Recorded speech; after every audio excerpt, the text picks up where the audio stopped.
When you hear the words food waste, do you think about forgotten leftovers? In the journey from farm to stores to the dinner table, some food is lost during the processing and transportation. And at home, some purchased food simply goes uneaten. How can transportation science help reduce food waste and loss and make the food system more resilient and climate friendly? I'm Norbert Wilson, Director of the World Food Policy Center at Duke University. This podcast is part of a series on food waste.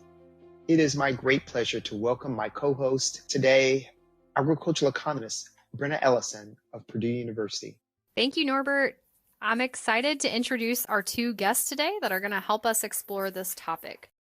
First, we have Dr. Callie Babbitt from the Rochester Institute of Technology. Callie works on sustainable food waste to energy systems. Second, we have Dr. Celeste Chavez from Morgan State University. Celeste is an urban infrastructure specialist and explores the connection between transportation systems and food access.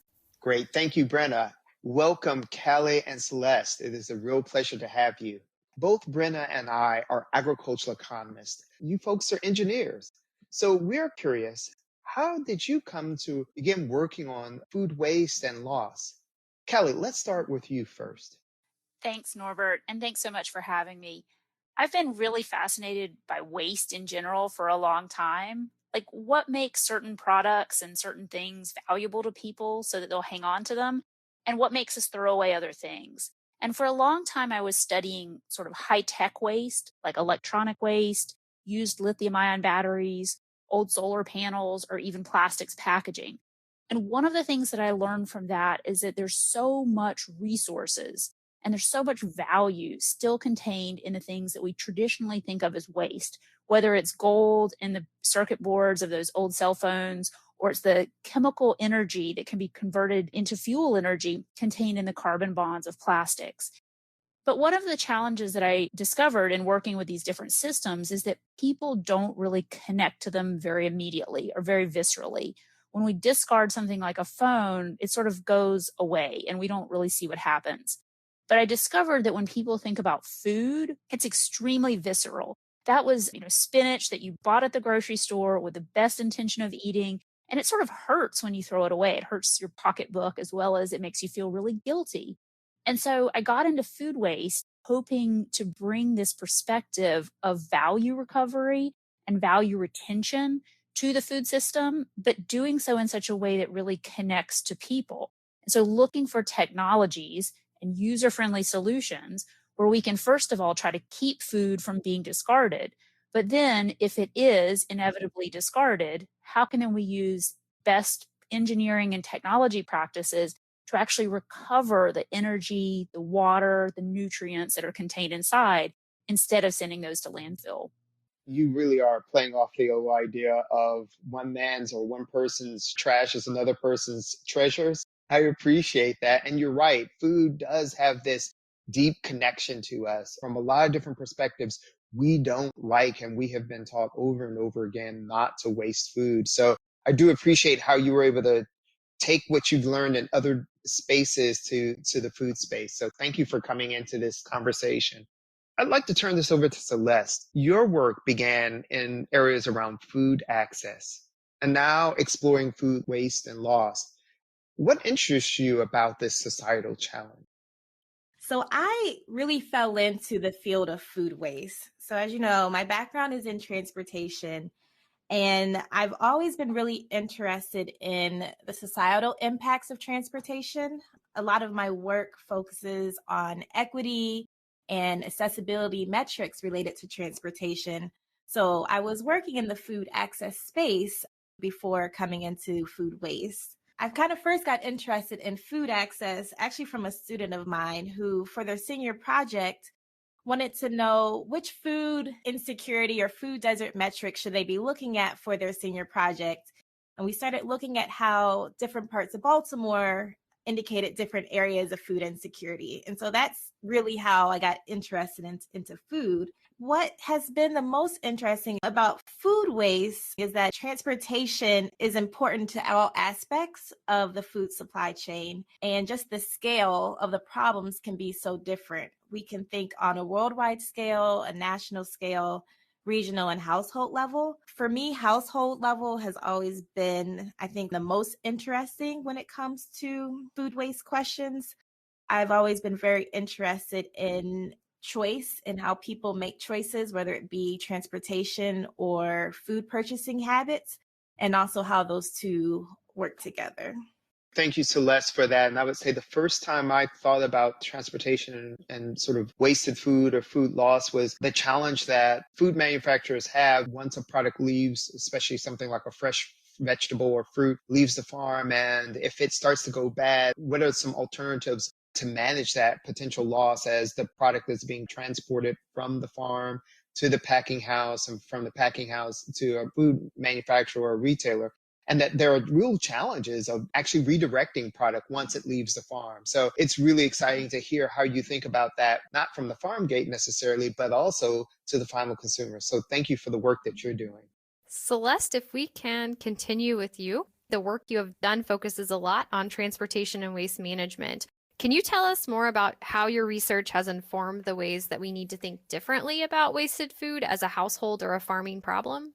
Sure. I'll speak about it mostly from the household level. One of the things that first came out of my previous work is that everybody values having choice and agency in their food purchasing. And I don't think that we often model those choices when we're doing transportation modeling, for example. And I think that's still important when it comes to food waste. In my previous work, I talked with a lot of people during my focus groups about how they're making the decision of what stores to go to, how often, and why. What we found were that households were balancing tough decisions when it comes to limited budget, quality of food not being equal everywhere, which really gets at some of the supply chain issues, and making difficult trade-offs between how often to shop versus how much you're able to purchase. And I think some of those lessons learned translate to food waste, particularly when we talk about rescuing food, how we go about rescuing food. For example, do we just provide boxes where people don't have a say in what those boxes are? Are we matching wasted food to the demand and the needs of people? And so I think a lot of the lessons learned can translate well into the food waste space as well.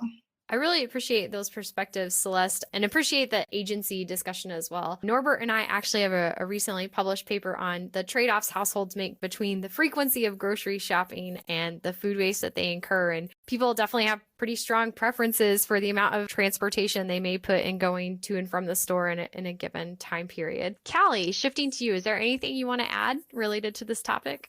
One of the things that Celeste pointed to is the complexity of this challenge.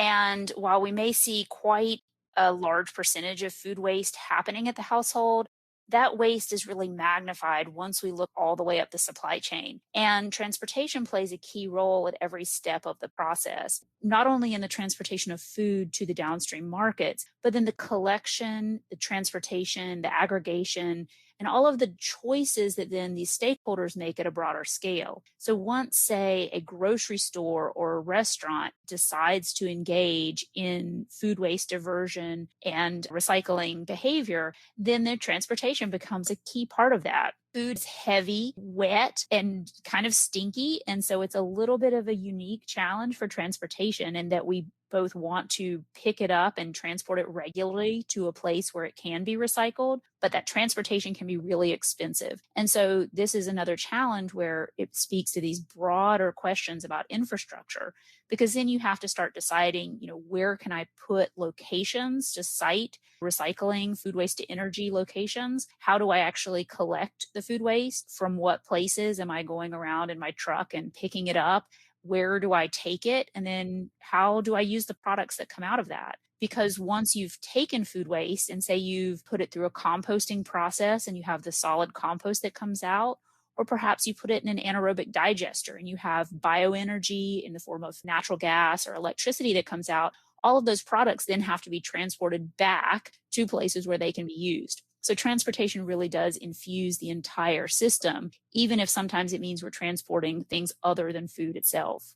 That's a really important point, and it does add up in between each stage of the supply chain, and then sometimes back again, right? Once we have these new products and then transforming them and moving them back to where they can be used again.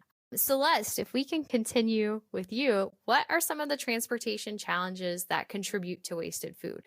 One of the things we deal with transportation is just it's an uncertain science, right? There's always some built-in uncertainty with transportation. And when we're talking about items that are perishable, like fresh food, that is what results in a lot of food waste because they are buffering for that uncertainty in travel time. And so, one of the big challenges is how do we reduce uncertainty and have more reliability in our transportation system? And that's becoming more challenging as land use changes.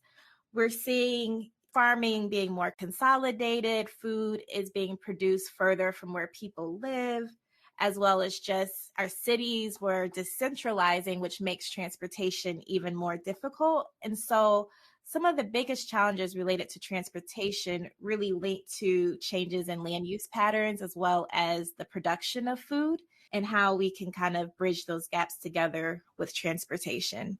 In the near term, rising gas prices is definitely a challenge, and it'll be interesting to see what impact that has on the food supply chain and to customers as well. That's a really important point. I can imagine where some efforts maybe to recover and recycle foods may be stagnated if transportation costs are too high. Thank you so much for that perspective, Celeste. Hearing this conversation makes me think of something you said earlier, Callie, and it's this idea that previously you've worked on how to manage waste of science and technology products. So there might be gold in the circuitry of a cell phone or something. But when you talked about food waste, you talked about heavy wet products. And ultimately, I thought of products that are of relative low value. And given that there are rising costs in terms of transportation related to fuel costs, how do we balance this? How do we get this relatively low value product on a per unit basis, given that there's these high costs associated with transporting them? What do we need to make that equation work out? That's a great question, Norbert. And this is the perfect opportunity to bring in what we call life cycle thinking. So, not just looking at the end of the pipe or at the last part of the problem, which is when this waste is inevitably generated, even if we've put in place efforts to try to prevent or reduce it or divert it upstream, some waste will inevitably result. And so it's not just about the costs and benefits of that process of managing it, but really thinking systemically over the whole supply chain. So the food that we're talking about ultimately was produced in such a way that consumes significant amounts of energy, water, and nutrients. So we pump a lot of electricity, a lot of fossil fuels, a lot of land, nitrogen, phosphorus, and water into the production of food. And so all of that is opportunity for us to recover that value at the end of life. And the food itself contains much of those resources. It contains a significant amount of carbon, nitrogen, and phosphorus. These are things that we might normally have to obtain from more environmentally intensive process if we're extracting them from nature, transforming them into a form that we need for agriculture. And so then when we think about what would happen otherwise to the food, if then we move downstream, if we aren't recovering the food at end of life or doing some other activity to reduce or donate surplus food before it becomes waste, then we also have this huge cost of the landfill. And so depending on where you live in the United States, the cost of landfilling products varies significantly. In some places, it's pretty expensive, and that's because landfill space is scarce. And it's also in recognition of the fact that there's a huge climate cost of landfilling. When the food enters a landfill environment where it's anaerobic, or in other words, oxygen free, it degrades in such a way to where methane is the primary product. And if that methane is not captured at the landfill, that has a climate impact 25 to 30 times more than carbon dioxide. So we can also think about attaching a cost or even a social cost to the carbon impacts that come from the landfill. So when you look at this systemically, you can think about food waste as a real value recovery and value retention process in such a way that those costs associated with making it happen are worth it. When you look at the life cycle cost of the food system, you can think about using this process to recover some of those initial embedded impacts and the initial embedded carbon, water, and nutrients in the food, as well as to prevent the downstream costs of unavoidable and unconstrained climate impacts from landfilling food waste. But I would also say that for many companies and for many actors in this space, they also see a value in food waste recovery. Many households are deciding to try composting for themselves or to work with a community composter because they value the ability to produce that compost and use it in some way at home. Similarly, businesses are looking at some opportunities for food waste diversion that actually save them money. It may end up actually being cheaper to divert this material and use it in such a beneficial way to recover some value from it than to pay to have it hauled to this landfill instead. And one of the really cool areas that we're looking at is one in which we can think about decentralized solutions in parallel with centralized solutions. So our conventional waste management model has been to collect material within a relatively constrained area and then haul it to some location where it can be processed or landfilled afterwards. There's all kinds of new food waste recovery technologies that are emerging where they can actually be put in place at the point where the food waste is being generated. So this might be a small scale digester, dehydrator, or composter being embedded right there at the restaurant or at the point at which the waste is generated. Now, those can be still very cost sensitive for some businesses, but there's some cases when they actually make more sense economically than alternatives. Thank you so much for that. That really adds some clarity to this issue of how do we valorize food waste? And what I've heard from you is that one of the ways of thinking about this is it's the avoidance of the costs associated with processing or throwing away that food, that there can be significant effects on society, on the climate, by having this product go into a landfill, and we can avoid some of that. And we can actually capture some value that there are different actors along the supply chain or different supply chains that could benefit from this. So thank you for that. That's really helpful. And along this line, I'm interested to hear your thoughts, Callie, on are there ways to improve the transportation infrastructure or the management of food waste that can help us prevent this possible wasted food? When we think about minimizing and managing wasted food, we really want to take this full circular economy perspective. Circular economy focuses on recovering and retaining value from products rather than thinking about it as waste management. So it's a real change in paradigm, first and foremost. And within this circular economy framework, we might first be looking at minimizing waste, like designing waste out of the system by some of the things that Celeste has shared about ensuring that we actually get food to people who are going to consume it in ways that they want to, in a way that works for their choices. And then if there's some excess food or surplus food that's in the wrong place at the wrong time, then we can think about diverting that through rescue and recovery operations. And transportation clearly plays an important role there because, again, you have that sort of narrow time window to get food from one point to another where it can be used effectively. And then finally, in terms of closing the resource loop by this valorization process, there's a lot of open questions there that I don't think we completely have the answer to. And this, again, speaks to the importance of a systems perspective.